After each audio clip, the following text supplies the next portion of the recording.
Selamat berjumpa kembali Bapak Ibu, saudara-saudara, umat beriman terkasih dalam Tuhan. Selamat berakhir pekan bersama keluarga dan komunitas Anda.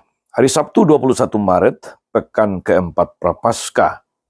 Saya mengajak kita sekalian merenungkan kutipan Injil Yohanes bab 7, ayat 40 sampai 53 tentang pertentangan di antara banyak orang dalam kaitan dengan siapakah Yesus, dalam kaitan dengan identitas Yesus. Kita akan melihat ada yang pro, ada yang kontra, ada yang mengikuti suara hatinya, ada juga yang berusaha membungkam kebenaran. Dan apa inspirasinya untuk kita? Kita dengarkan sabda Tuhan terlebih dahulu. Dalam nama Bapa dan Putra dan Roh Kudus. Amin. Sekali peristiwa Yesus mengajar di Yerusalem. Beberapa di antara orang-orang banyak yang mendengarkan perkataan Yesus berkata, "Dia ini benar-benar nabi yang akan datang." Yang lain berkata, "Ia ini Mesias." Tetapi yang lain lagi berkata, "Bukan, Mesias tidak datang dari Galilea." Karena kitab suci mengatakan bahwa Mesias berasal dari keturunan Daud, dari kampung Betlehem, tempat Daud dahulu tinggal. Maka timbullah pertentangan di antara orang banyak karena Yesus. Beberapa orang di antara mereka mau menangkap dia, tetapi tidak ada seorang pun yang berani menyentuhnya. Maka ketika penjaga-penjaga yang ditugaskan oleh imam-imam kepala dan orang-orang Farisi pergi kepada imam-imam kepala, orang-orang Farisi berkata kepada mereka, "Mengapa kamu tidak membawanya?" Jawab penjaga-penjaga itu, "Belum pernah seorang manusia berkata seperti orang itu." Jawab orang Farisi itu kepada mereka, "Adakah kamu juga disesatkan? Adakah seorang di antara pemimpin-pemimpin yang percaya kepadanya? Atau seorang di antara orang-orang Farisi?" Orang banyak itu tidak mengenal hukum Taurat. Terkutuklah mereka. Nikodemus, seorang dari mereka yang dahulu telah datang kepada Yesus, berkata kepada mereka, "Apakah hukum Taurat kita menghukum seseorang sebelum ia didengar dan sebelum orang mengetahui apa yang telah dibuatnya?" Jawab mereka, "Apakah engkau juga orang Galilea? Selidikilah kitab suci, dan engkau akan tahu bahwa tidak ada nabi yang datang dari Galilea." Lalu mereka pulang masing-masing ke rumahnya. Demikianlah sabda Tuhan. Bapak, Ibu, saudari-saudara, umat beriman terkasih dalam Tuhan. Kita hidup di zaman media sosial yang maju dengan pesat. Bahkan sudah tak bisa dipisahkan dari keseharian kita. Di media sosial, saudara-saudara yang terkasih, seringkali kita menemukan orang berdebat, orang saling berbantah mengenai suatu tema, mengenai suatu peristiwa, mengenai seseorang. Apakah itu isu? Apakah itu sesuatu yang terjadi pada tokoh-tokoh tertentu? Masing-masing mempertahankan keyakinannya. Bahkan kadang-kadang sampai menyerang lawan debat secara personal dengan argumentum ad hominem. Argumen yang menyerang pribadi, bukan lagi substansi persoalan. Saudari-saudara, umat beriman terkasih dalam Tuhan. Ketika orang-orang meributkan dan mempertentangkan identitas dan kemesiasan Yesus, suara hati beberapa orang di antara mereka sedang berbicara.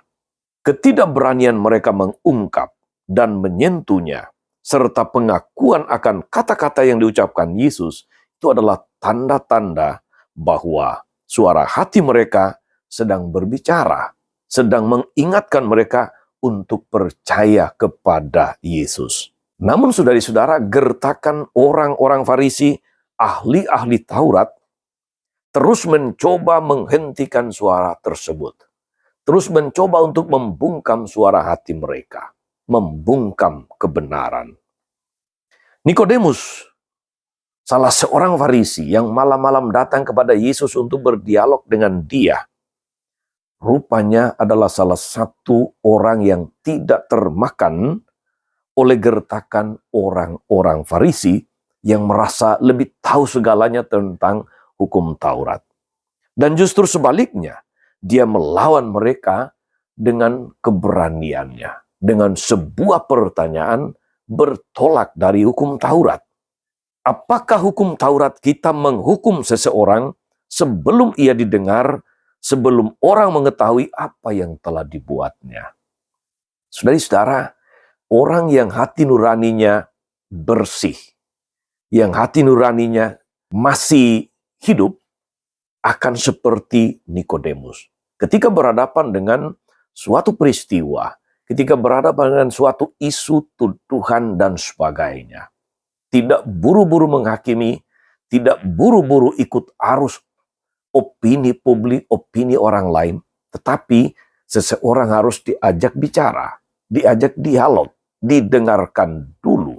Saudara-saudara umat beriman terkasih dalam Tuhan, setiap kali kita menghadapi suatu persoalan, suatu masalah, suatu peristiwa yang menghadirkan pro dan kontra, khususnya persoalan yang menyangkut iman dan moral, suara hati kita juga berbicara. Suara hati kita menuntun kita untuk melakukan sesuatu yang baik sesuai kehendak Tuhan. Namun, seringkali suara hati kita juga hilang lenyap ketika kita menerima gertakan-gertakan atau barangkali ancaman-ancaman atau barangkali takut akan justifikasi, takut akan penilaian orang terhadap kita, dan sebagainya. Apakah itu berupa alasan-alasan rasional, alasan-alasan emosional, dan sebagainya, sehingga justru mematikan suara hati kita. Kita belajar saudara-saudari dari kutipan Injil hari ini akan peristiwa-peristiwa yang sering terjadi di antara kita, di sekitar kita, pro dan kontra, permasalahan-permasalahan yang kadang-kadang mendatangkan diskusi yang luar biasa, debat liar dan sebagainya. Pro, kontra. Ada juga yang memilih jalan tengah, netral. Ada yang tidak buru-buru ikut arus pro dan kontra, tetapi juga kemudian membiasakan untuk mendengarkan pihak yang dituduh, mendengarkan dua belah pihak, kalau itu menyangkut dua orang. Nikodemus mewakili suara hati yang jernih, suara hati yang tidak gampang ikut arus, suara hati yang juga tidak gampang runtuh hanya ketika berhadapan dengan macam-macam tekanan, gertakan, atau usaha pembungkaman. Kita belajar saudari-saudara untuk memiliki sikap hati seperti Nikodemus yang berani melawan gertakan-gertakan, tekanan-tekanan demi suatu kebenaran dengan percaya akan suara hatinya. Apa kata hatinya? Orang-orang yang mengenal Yesus tentu memiliki kesimpulan-kesimpulan sendiri, seturut pengetahuannya. Ada yang ragu, ada yang cukup yakin.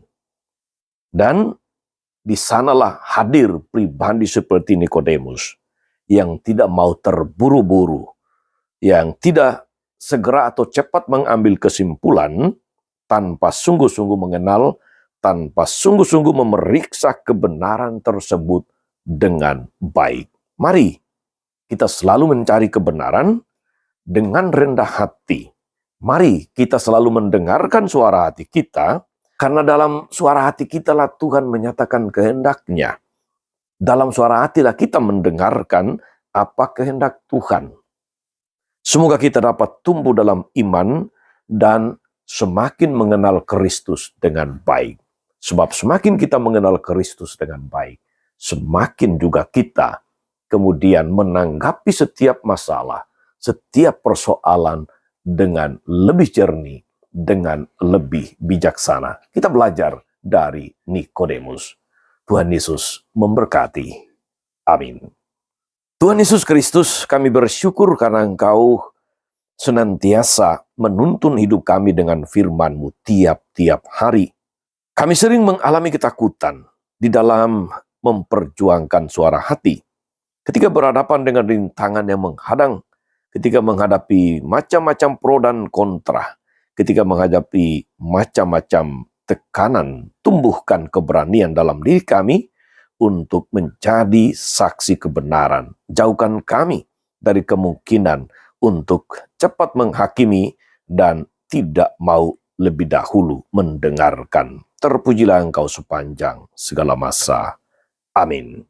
Saudari-saudara sekalian, berkat Allah turun atas saudari-saudara, atas mereka yang kita doakan atau kita janjikan doa, mereka yang sakit dan menderita. Skala rencana, karya dan pelayanan hari ini, Bapa dan Putra dan Roh Kudus. Amin. Tetap sehat, teruslah menjadi berkat.